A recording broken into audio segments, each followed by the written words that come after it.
Bueno, la semana pasada, hermanos, estuvimos viendo la necesidad imperiosa, lo importantísimo que es conocer la palabra, ser conocedores de la palabra, que nosotros seamos personas que entendemos y conocemos a Dios a través de la verdad. Y solamente recordando en un versículo o dos realmente lo que estuvimos viendo la pasada semana, 2 de Timoteo 3, 16 y 17 nos declaran lo que esto significa. 2 de Timoteo 3, 16 y 17. Y estos versículos los estudiábamos dentro de otros la pasada semana y dicen: toda la escritura es inspirada por Dios y útil para enseñar, para redarguir, para corregir, para instruir en justicia. Cada para es un propósito y cada uno de estos propósitos tiene una gran cantidad de subpropósitos. Pero el fin de todo esto, porque todo esto son medios para llegar a un fin, es que lleguemos, dice el versículo 17, lleguemos a ser íntegros, lleguemos a estar completos. Eso significa perfecto. Perfecto usted lo busca en el diccionario y significa íntegro, completo, es decir, que no le falta nada. Bien, entonces todo esto a fin de que el hombre de Dios sea perfecto y enteramente preparado para toda buena obra. La palabra de Dios puede hacernos a nosotros ser perfectos, ser completos, ser íntegros. Bien, ¿de qué manera? En la manera que nosotros abrimos nuestra mente y nuestro corazón para recibir lo que viene de Dios. Si somos desconocedores de la revelación de Dios, va a ser, va a ser más que improbable, digamos, va a ser imposible, de que esa revelación obre en nosotros, porque al no tener la información, al no tener la revelación en nuestra mente, no va a actuar en nuestro corazón y tampoco va a poder actuar en nuestra vida. Entonces, en conclusión, decíamos la semana pasada, es imprescindible conocer la voluntad de Dios. Y, a modo de introducción, les voy a presentar dos pasajes para tener en cuenta, porque si bien es muy importante conocer la palabra de Dios, esto va por etapas. Lo primero es conocer la palabra, pero también la palabra necesitamos creerla. Bien, fíjense, vamos a ver Hechos 17:11. Yo solamente voy a referirme al versículo Hechos 17:11. Pablo venía de Tesalónica, en donde fue expulsado por llegar enseñando cosas distintas a lo que los judíos estaban acostumbrados. Y viniendo de Tesalónica llegó a un lugar que se llamaba Berea. Y en Berea, el versículo 10, el capítulo 17, verso 11 dice: y estos, hablando de los de Berea, este segundo grupo, y estos eran más nobles que los que estaban en Tesalónica, pues recibieron la palabra con toda solicitud, escudriñando cada día las escrituras para ver si estas cosas eran así. Y agrega el versículo 12, así que creyeron muchos de ellos, mujeres griegas de distinción y no pocos hombres. Entonces, hay un tema de disposición. Bien, cada persona decide cómo va a tomar la palabra de Dios. La va a tomar como algo cultural, la va a tomar como una tradición, la va a tomar como algo social. Nosotros sabemos como cristianos que la palabra no es ni cultural, ni social, ni tradición, ni ninguna de esas cosas. Entendemos que la palabra es algo vivo que viene de la mente de Dios y que la necesitamos para tener vida eterna.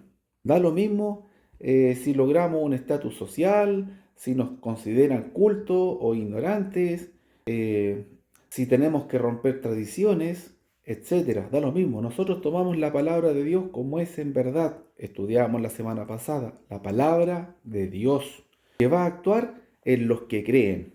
Bien, entonces aquí ya vamos a pasar a otra etapa, que es de entender, de conocer la palabra de Dios, a lo que es creerla, a lo que es, ¿no es cierto?, reconocerla como palabra de Dios, con autoridad, como verdad, como algo imprescindible en nuestra vida. Bien, estas personas de Berea consideraron que esta palabra venía de Dios. Indagaron, revisaron las escrituras antiguas y dijeron, sí, lo que Pablo dice efectivamente tiene relación con lo que el Señor había anunciado. Posiblemente, no digo que sea así, pero posiblemente podemos ir a Salmos 97, perdón, Salmo 19, 7, y ver algunas de las cosas que dice el Antiguo Testamento acerca de la palabra de Dios. Y en lo personal es hermoso, yo considero hermoso esto, no podemos quedar indiferentes ante esto. Salmos 19, 7. Aquí nos va a decir lo que la ley de Dios es.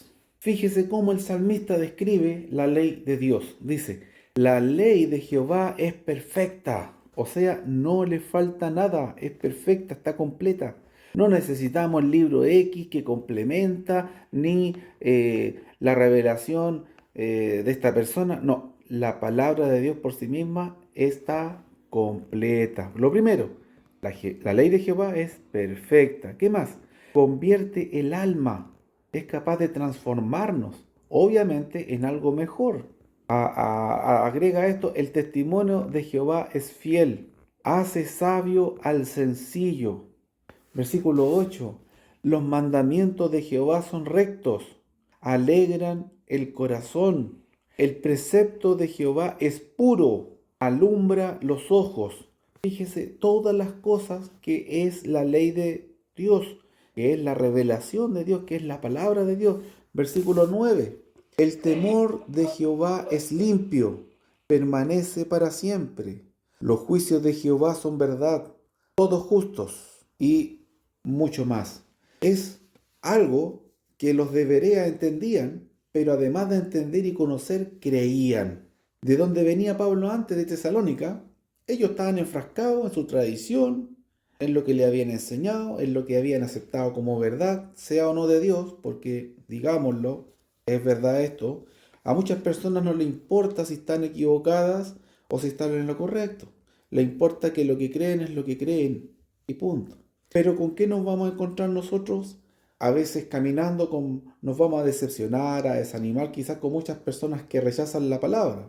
No nos vamos a desanimar para nuestra propia vida, sino que nos va a dar tristeza la posición de ellos porque sabemos que están desechando la vida eterna. Entonces eso, claro, a uno lo entristece, pero eso no afecta nuestro caminar hacia Dios, para nada, para nada.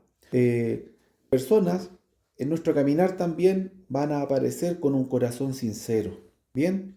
Y nosotros, el Señor a nosotros no nos mandó a estar peleando, imponiendo, obligando a alguien a creer, no, no, no, no. Nosotros siempre tenemos que estar disponibles para personas que están disponibles a recibir la palabra de Dios, pero no a obligar. ¿Por qué? Porque aquí estamos pasando a la etapa de creer, perdón, de entender la palabra a creer. Es otro peldaño, va más allá. ¿Y por qué es tan importante, además de entender la palabra, también creerla? Por el efecto que produce en nosotros. Aquí, por ejemplo, yo tomé Salmo, un pasaje hermoso, el versículo 7, ¿no es cierto?, hasta el 9, y nos habla de que convierte el alma, nos purifica, permanece para siempre, nos hace justos, etc. ¿Y por qué entonces necesitamos esto? Fíjese cómo el salmista va describiendo la ley de Dios, la revelación, los mandamientos.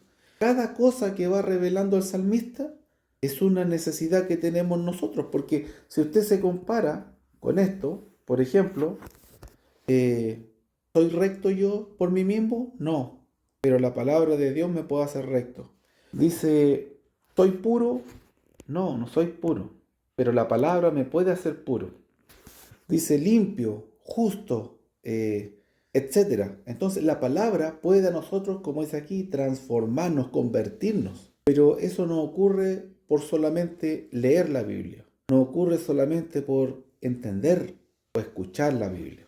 Eso ocurre cuando realmente aceptamos que viene de Dios y que es imprescindible para nuestra vida, ¿ya? Eso ocurre, ese proceso empieza a ocurrir en nosotros cuando, además de entenderla, la creemos, ¿ya? La vamos interiorizando.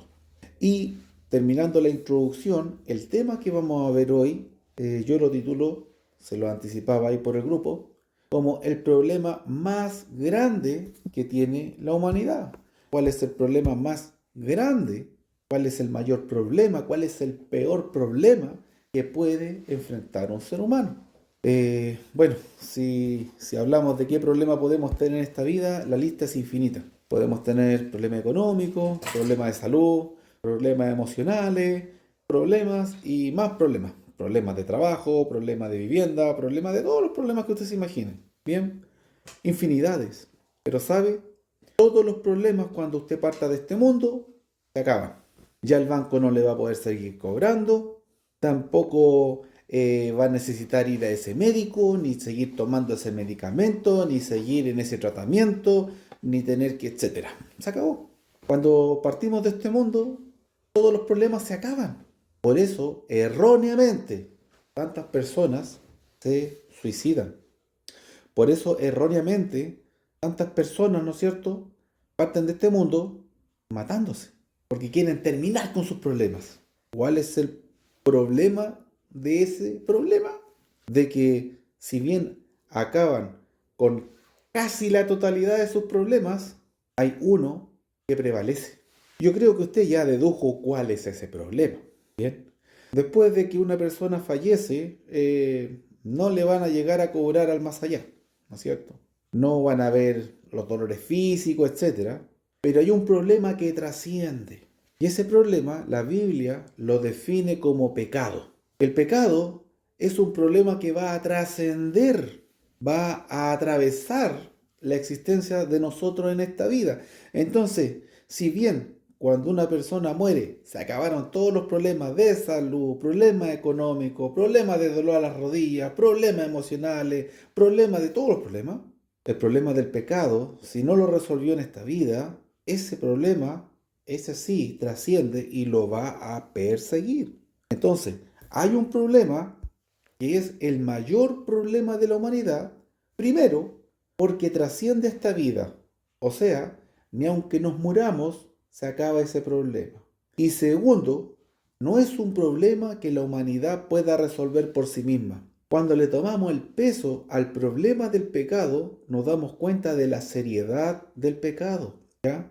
Porque intelectualmente podemos leer, podemos explicar lo que es el pecado, pero si no lo creemos, realmente no nos vamos a preocupar mayormente. No nos va a afectar, no nos va a asustar, no nos va a complicar ni preocupar para nada. ¿Bien?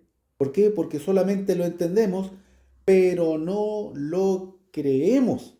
Y necesitamos la palabra, además de entenderla, el siguiente peldaño es creerla, para que ésta empiece a obrar en nosotros. Dice que la palabra, estudiábamos anteriormente, la palabra obra poderosamente en los que creen. El poder de Dios obra en el pecador para salvarlo. Pero si nosotros no le tomamos el peso a lo que es el pecado, a lo que significa ser un pecador, difícilmente vamos a entender la necesidad de la palabra en nuestra vida. De hecho, muchas personas no asimilan la necesidad de Dios en sus vidas. No porque no lo entienden. Quizá muchas veces han leído la Biblia, muchas veces le ha hablado a alguien. El problema es que no ha creído. Y yo lo voy a invitar, hermano, en un recorrido de no más de 4 versículos. Porque dice la Biblia que la fe viene por el oír y el oír la palabra de Dios. Entonces, con estos pasajes nosotros vamos a crear fe o vamos a fortalecer nuestra fe. Y el pecado es parte de la fe en lo que tenemos que creer para entender, para creer que necesitamos a Dios. Bien, muchas personas, por ejemplo, no obedecen el Evangelio entendiéndolo. ¿Por qué? Porque no creen en el pecado. Muchas personas que creyeron que eran pecadores y creyeron en el pecado, se bautizan incluso, pero no perseveran. ¿Por qué? Porque no creen en las consecuencias del pecado. De hecho, hay personas que no creen en el infierno, no creen en nada.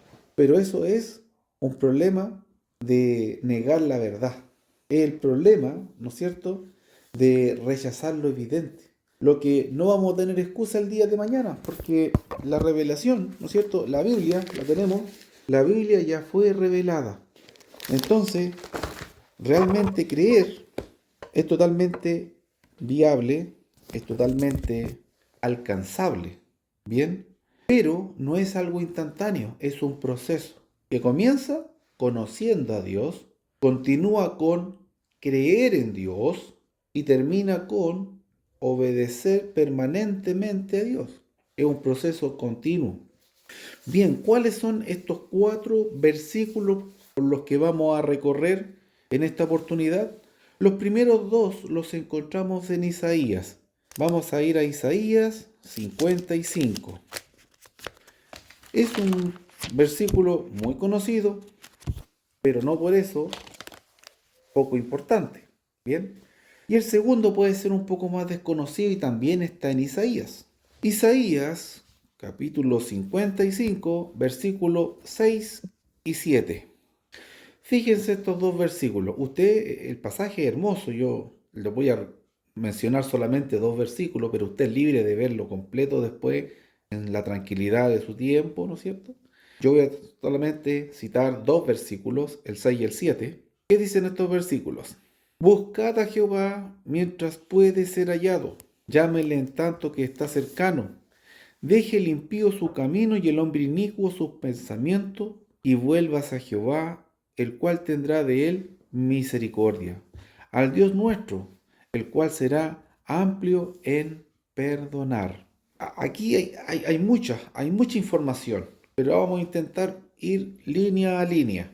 Primero, es una advertencia. Fíjese, busquen a Jehová mientras pueda ser hallado. Llámenle en tanto que está cercano. El versículo 6 es una advertencia.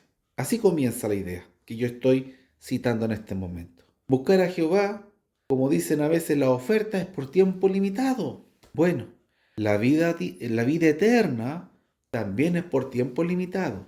La vida en sí es eterna, pero para obtenerla, para alcanzarla, tenemos un tiempo limitado. Bien, si no aprovechamos ese tiempo, si lo desperdiciamos, vamos a perder la posibilidad de estar eternamente con Dios. Bien, y aquí es una advertencia: busquen a Dios mientras se pueda hallar. Llámenle mientras Él está con su oído inclinado. Bien, advertencia. Versículo 7. Versículo 7 es una exhortación. Bien, de alguna manera es un llamado de atención. ¿Y qué dice? Deje el impío su camino y el hombre inicuo sus pensamientos. Esa es la primera parte del versículo 7. El inicuo, el impío, en pocas palabras, es el pecador, la persona que vive en contra de la voluntad de Dios. Aquí el versículo 7, la primera parte del versículo 7, en una palabra se resume: arrepiéntete, arrepiéntete, arrepiéntete de ir en contra de la voluntad de Dios. Bien, en una palabra, el versículo 7 es arrepiéntete. Bien, y la segunda parte del versículo 8, perdón, del versículo mismo, 7, es: vuelvas a Jehová, el cual tendrá de él misericordia, al Dios nuestro, el cual será amplio en perdonar. En una palabra, aprovecha, aprovecha ¿qué? La liquidación por tiempo limitado, el regalo por tiempo limitado. Aprovecha de reconciliarte con Dios, aprovecha de hacerte, ¿no es cierto?, uno con Dios, de formar una relación con Dios, una relación real, verdadera, no en nuestra mente, no en nuestra fantasía, como estudiábamos el pasado viernes, ¿verdad? Sino conforme a la verdad. Entonces, este pasaje en 3 palabras lo podemos resumir como advertencia, arrepiéntete y aprovecha, aprovecha. Bien, eso es lo primero. Y en el mismo Isaías, mire, vamos a ir al capítulo 59, verso 1 y 2. Bueno, yo quiero ver el 2, pero hay que leer el 1 para entender el 2. Bien, Isaías 59, versículos 1 y 2, nos dicen: He aquí que no se ha acortado la mano de Jehová para salvar, ni se ha endurecido su oído para oír. ¿A qué se parece esto?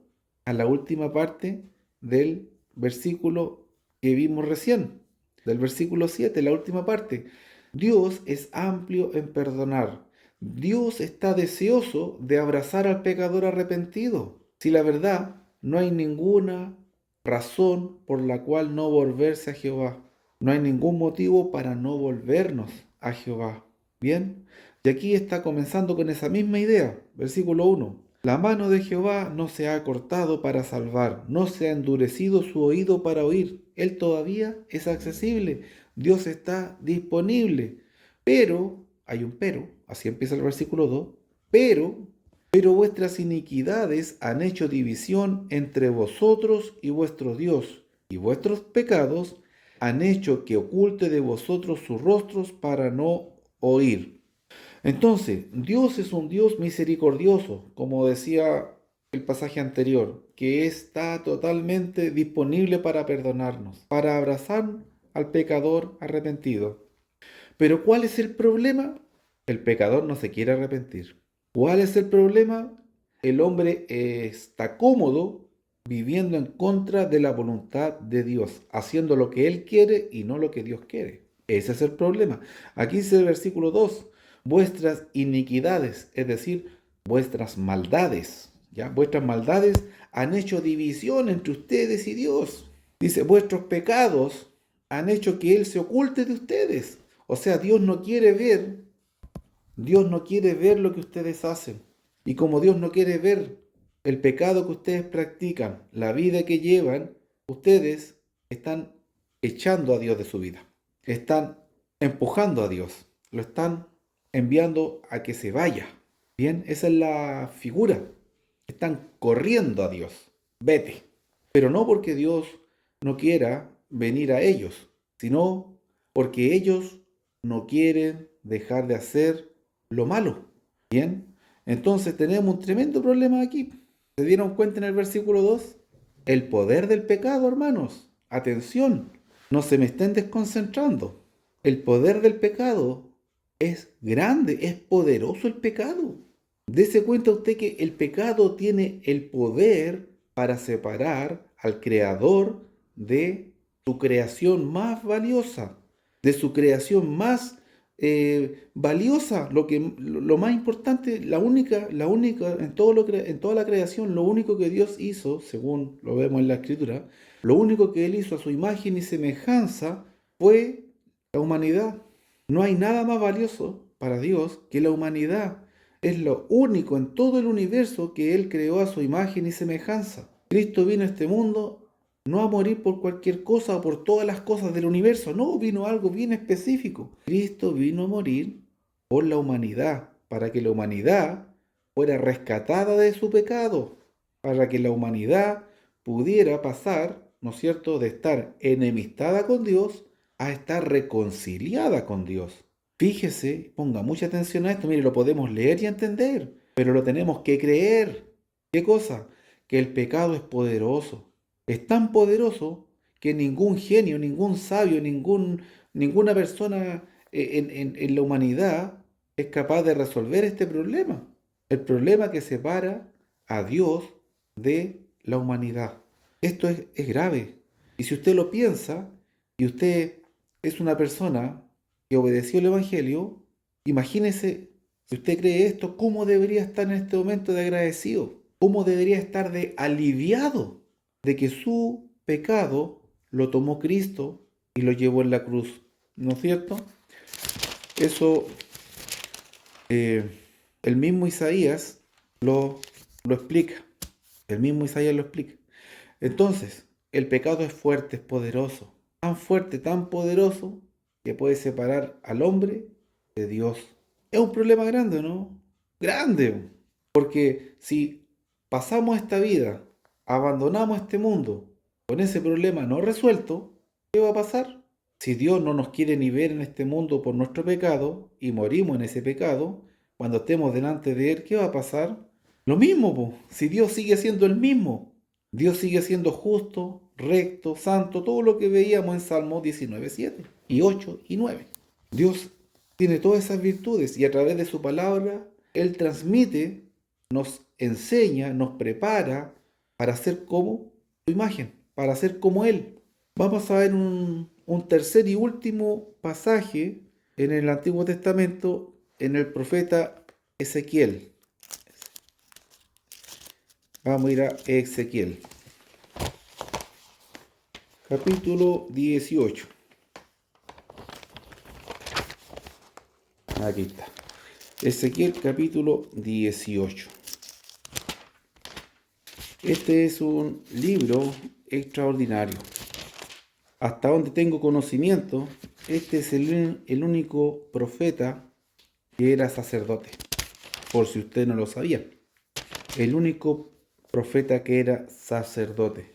Bien, entonces, la misma invitación de siempre. Usted puede leer el capítulo entero. Es extraordinario, es extraordinario.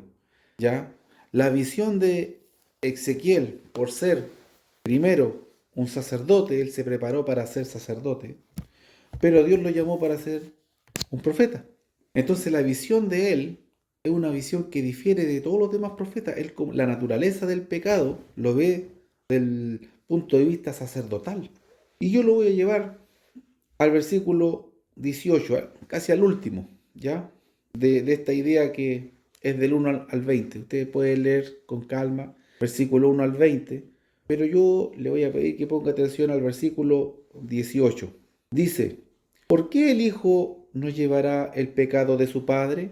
Porque desde tiempos antiguos y hasta la actualidad se insiste en que el pecado se hereda.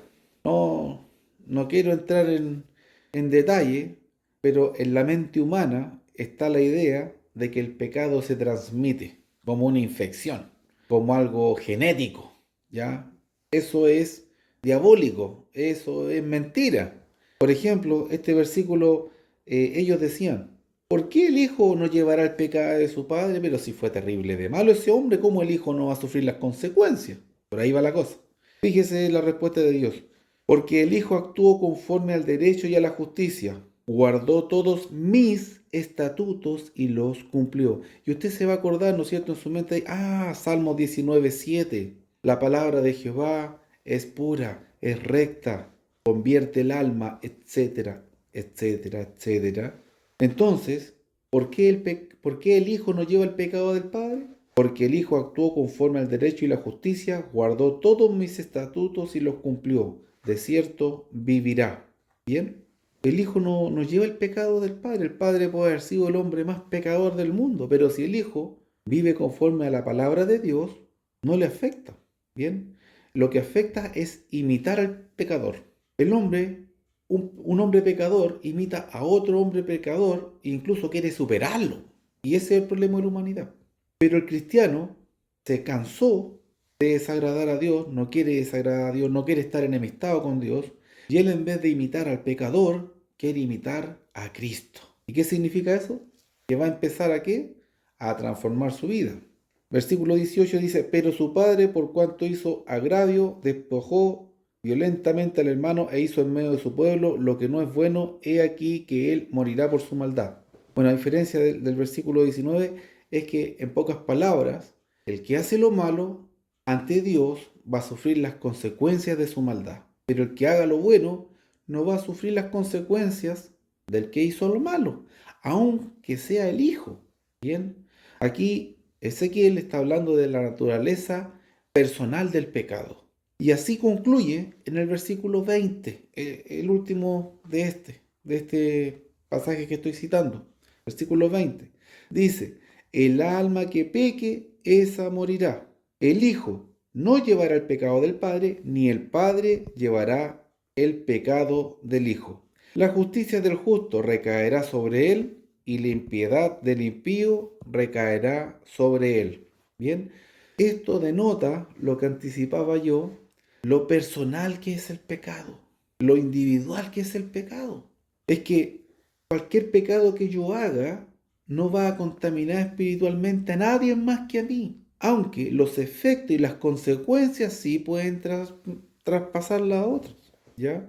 Nadie pone en duda que el pecado tiene consecuencias. Y esas consecuencias pueden incluso alcanzar a terceros. Bien, una persona alcohólica que anda manejando su vehículo, ¿quién peca? Él.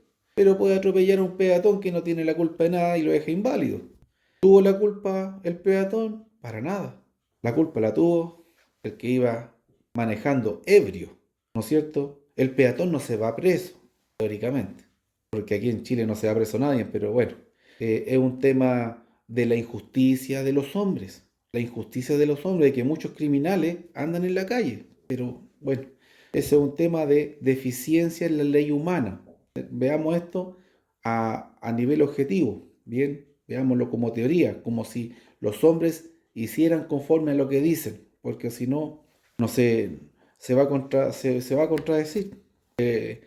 La humanidad, vea a los políticos, usted, etcétera, son puras contradicciones. Lo que prometen, lo que dicen que van a hacer y lo que terminan haciendo. Bueno, punto aparte. La naturaleza del pecado personal, totalmente individual. Las consecuencias pueden afectar a otros, ¿bien? Pero el pecado como naturaleza espiritual solamente a la persona que lo practica, ¿bien? El alma que peque, esa morirá. Y está hablando de morir, de quedar excluido de la presencia de Dios. Ahora, para terminar lo que es el tema, vamos a ver Romanos capítulo 3 y 6.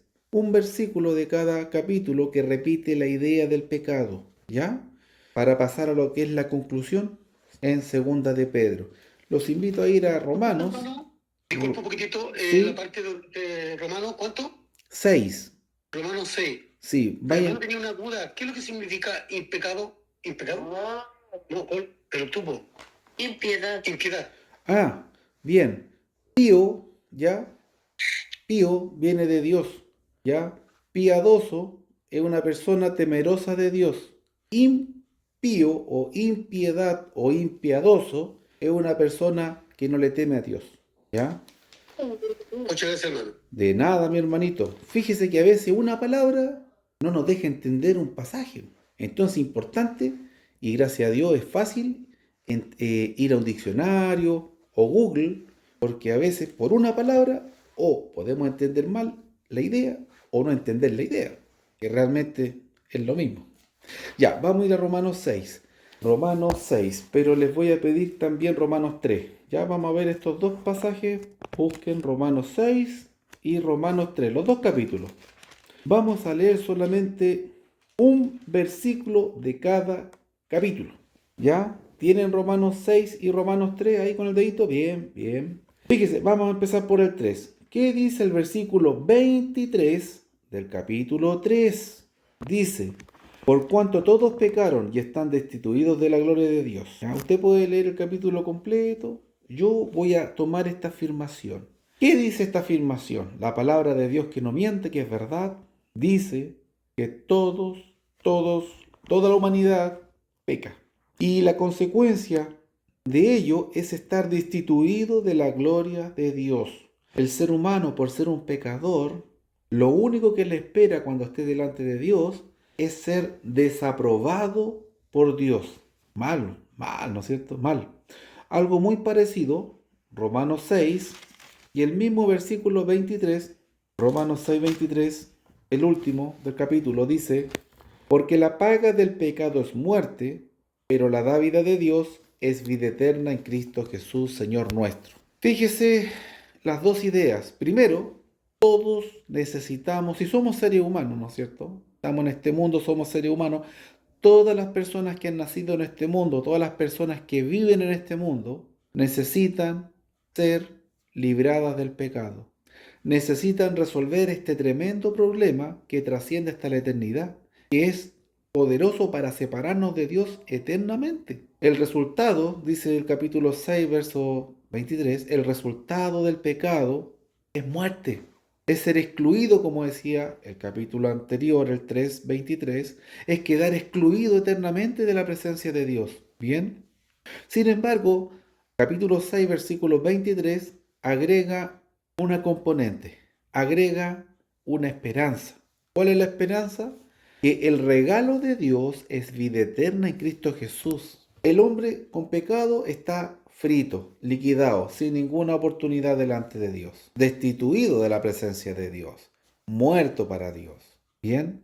Pero viene Cristo con el regalo de la vida eterna, ofreciendo, ¿qué cosa? Ser libertado del pecado. Un borrón y cuenta nueva, como decimos nosotros. ¿Bien? La hermana Mari levantó la manito, ¿o me equivoco? Sí, lo que pasa es que no entendía que lo que era dádiva, por ahí es regalo. Ahí Sí, usted dice. sí, es regalo. Entonces, hasta aquí, nosotros, además de entender lo que es el pecado, hermano, tenemos que creer lo que es el pecado. Porque si no creemos lo que es el pecado, no vamos a entender nuestra necesidad de Cristo. No vamos a entender ni aceptar la necesidad de Dios en nuestra vida. Ni la necesidad, ni siquiera vamos a entender la necesidad de la palabra de Dios. ¿Por qué? Porque no creemos lo que es pecado. ¿Y quién no cree lo que es el pecado? Todas las personas que no buscan a Dios. Si una persona no está buscando a Dios, si una persona no cree en Dios, si una persona no le importa lo que dice la Biblia, no le importa lo que dice Dios, no le importa la iglesia, no cree en el infierno, esa persona no cree en el pecado. Y la consecuencia es que permanece en su pecado. ¿Se da cuenta cuán agradecidos nosotros como iglesia, como discípulos de Cristo, como personas que alguna vez creímos que éramos pecadores y por eso aceptamos a Jesús como nuestro Señor para que resolviera ese problema? ¿Se das cuenta cuán agradecidos tenemos que ser? Y cuán alegres y felices tenemos que estar, no importa las tribulaciones y problemas que pasemos en este mundo. Dios va a estar con nosotros, va a nuestro lado, supliéndolas. A veces los problemas formándonos, haciéndonos madurar, crecer, entendiendo mejor, ayudándonos a ser más fieles, ayudándonos a entender lo frágiles que somos, etcétera. Pero Dios va del lado nuestro. Y un día, todos los problemas de este mundo ahí quedaron. El único problema que va a importar es si resolvimos o no el pecado. Ese es el único problema. Cuando estemos delante de Dios, va a ser el único problema que a usted le va a importar. No le va a importar si tiene o no plata para cubrir el sobregiro, si tiene o no para pagar la letra o el dividendo, o si le quitan el auto, si se quedó sin pega. Todas esas cosas son realmente preocupaciones válidas en nuestra vida. Pero si esas cosas son preocupaciones válidas, ¿cuánto más preocupante es, hermano, que un día vamos a llegar delante de la presencia de Dios y vamos a tener este problema resuelto o no resuelto? Yo no le estoy quitando importancia a los problemas de este mundo. Estoy diciendo que si le damos importancia a los problemas de este mundo, ¿cuánto más le tenemos que dar importancia a un problema que trasciende este mundo? ¿Se entiende, verdad? Y la conclusión. La conclusión la va a dar el hermano Pedro. Segunda de Pedro, capítulo 3. Segunda de Pedro, capítulo 3.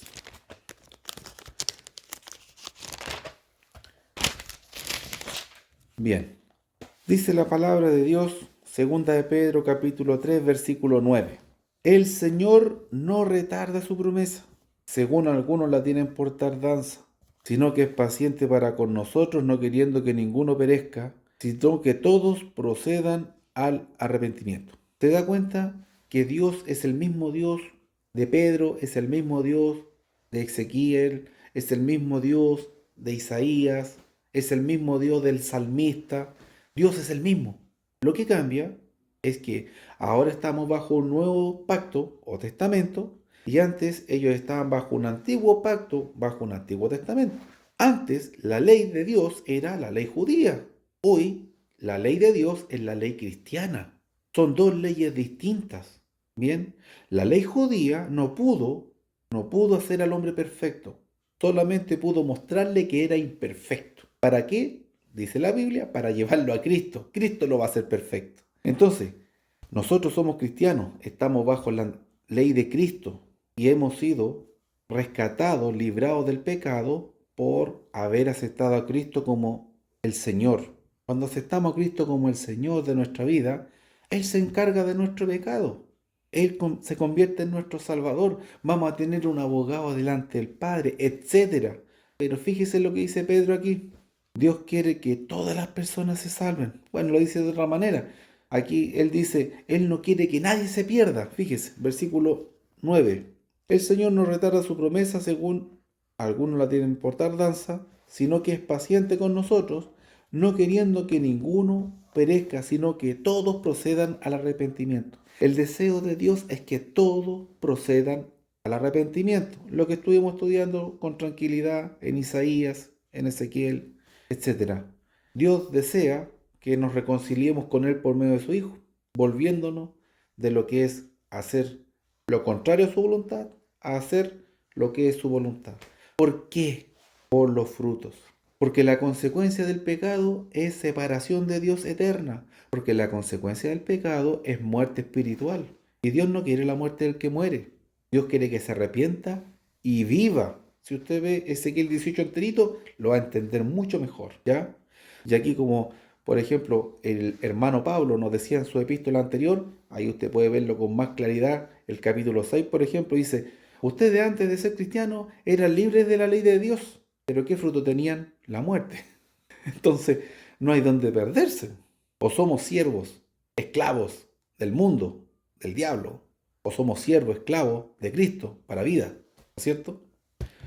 Él, estoy hablando de Dios, el Señor, Dios, quiere resolver el problema más grande que usted puede tener en su existencia, el problema más grande que yo puedo tener en mi existencia. Dios quiere resolver el problema más grande que cada persona puede tener en este mundo, el pecado. Y Dios puede resolver ese problema, pero no en contra de nuestra voluntad. Que Dios bendiga su palabra y queda abierta la oportunidad para hacer preguntas, comentarios, todo tipo de discusión constructiva, hermano. Hermano Héctor, Diga, tenemos un abogado, sí. sí, pues, los cristianos. Es que aquí dice, disculpe, mejor me salí del pero dice en el San Juan 2, dice, hijitos míos, estas cosas os he escrito para que no pequéis, y si alguno hubiese pecado, abogado tenemos por el Padre, a Jesucristo el justo. A Jesucristo tenemos como abogado. Sí, yo lo mencioné. De hecho, yo mencioné como 70 versículos bíblicos, pero no puedo leerlos todos por el tiempo. Solamente Sí, me referí a estos estaba cuatro. ¿Mm? Sí, estaba leyendo justo ahí y salió ese ahí. Claro. Entonces, como tú dices No, que sí, yo lo tenemos mencioné, sí lo mencioné en el abogado. estudio, sí, es efectivo. Lo importante es entender que el pecado, bien, esto es lo importante. El estudio de hoy día fue del pecado, ¿ya? Tenemos que creer que el pecado es real, que el pecado es destructivo, que el pecado nos puede y a muchos ha separado al hombre de Dios. Entonces, el foco de hoy es el pecado. Tenemos que tener conciencia de lo que es el pecado. Y obviamente la solución al pecado está única y exclusivamente en Cristo.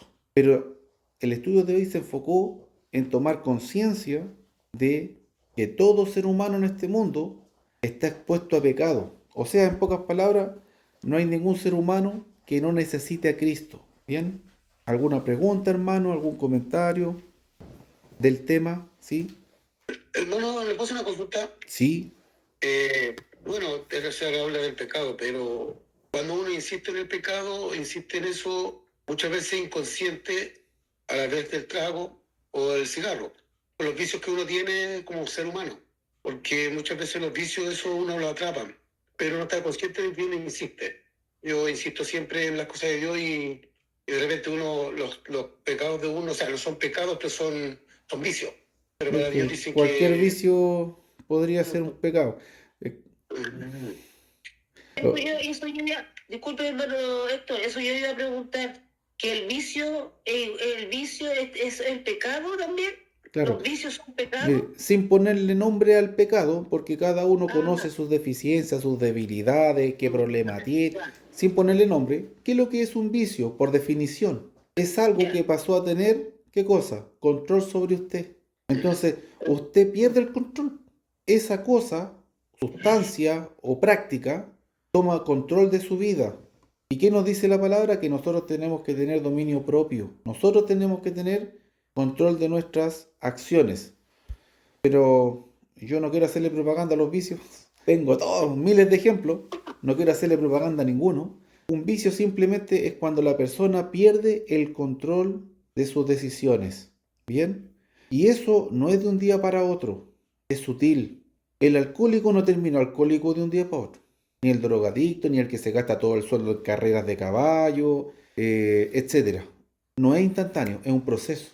Es un proceso que también para salir de él, revertirlo me refiero, tampoco va a ser instantáneo. Cuando cualquier pecado lo resumimos en pecado sin ponerle nombre, ¿no es cierto? Cristo es lo único que nos va a ayudar a revertir el proceso, no importa cuál sea. Eso no significa que va a ser fácil, que a veces se entiende muy mal. Si Hermano, hay vicios, hay pecados con los que podemos batallar por años. Pero si estamos aferrados a Cristo, lo vamos a lograr. ¿Ya? Hola, hermano, ¿cómo está? Hola, hermana Dani. Hola. Oiga, quería hacerle una consulta. Como escucho a Luis, él dijo que a veces era inconsciente el pecado, pero yo creo que no, ¿ah? Es Yo que, creo que no, porque nosotros sabemos, por algo somos cristianos hace años. claro, es Y que cuando uno es cristiano y uno escucha la palabra, sabe bien lo que es bueno y lo que es malo. En mi pensamiento, no sé lo que piensa usted. los dos tienen razón. Les voy a explicar por qué. Yo hoy Continúe. el estudio de hoy, traté de hacerlo enfocado en el pecado, de la importancia que tenemos de tener conciencia del pecado, tener conocimiento del pecado, no para pecar, sino para todo lo contrario, ¿no es cierto? ¿Por qué? Porque mire, hermana Daniela, si usted sabe que robar es malo, ¿ya? Y roba, usted está pecando sabiendo que es pecado, ¿no es cierto? Pero pensemos en cualquier otra cosa que usted no sabía que era pecado y lo hizo. ¿Es pecado igual o no? Ah, pero yo creo que depende de la situación. Exacto. Porque yo sé que es pecado fumar, tomar en exceso y muchas cosas más. Lo mismo la ira, todas esas cosas son pecados. En fin y al cabo, todos esos son pecados. Pero ya, si usted dice que de repente uno no sabe qué es pecado y lo hace, ponte. Yo tengo mi duda de las prietas. ¿Uno puede comer prietas? Ahí la pregunta, ¿no es cierto? Literalmente uno puede, de poder puede, pero como cristiano no debe. Ah, Dios, entonces, ¿qué pasaría? Para mí ese es un ejemplo de lo que usted me habla. Exacto, Yo puedo alguien, comer y no sabía que era pecado. por ejemplo, Ay, ahora lo entendí muy bien, hermano Héctor. claro. Muchas gracias. Entonces, para redondear la idea, por eso es importante que nosotros tengamos conciencia de lo que es la voluntad de Dios. ¿Para qué? Porque la palabra de Dios pone en evidencia el pecado. Fíjese que todo el Antiguo Testamento lo que hace es decirle a usted en una frase, usted es un pecador. O sea, en pocas palabras lo que le dice, usted necesita a Dios para ser salvado. Y el Nuevo Testamento nos dice, aquí hay un Salvador que te libra de tu pecado. Ahí resumí el Antiguo y el Nuevo Testamento de la manera más simple que se puede, ¿ya? El Antiguo Testamento nos pone en evidencia como pecadores, nos muestra lo que es el pecado. Pero por saber lo que es el pecado no dejamos de pecar. Como humanos siempre estamos cometiendo el error, volviéndonos a equivocar, etcétera. Entonces, conocer el pecado, ¿qué nos hace? Nos hace más sensibles ¿a qué? A la necesidad de Dios. Si las personas no corren a Cristo, ni le importa lo que la Biblia dice, ¿sabe por qué? Porque no tienen conciencia de su pecado. Pero, aunque no tengan conciencia de su pecado, pecan igual.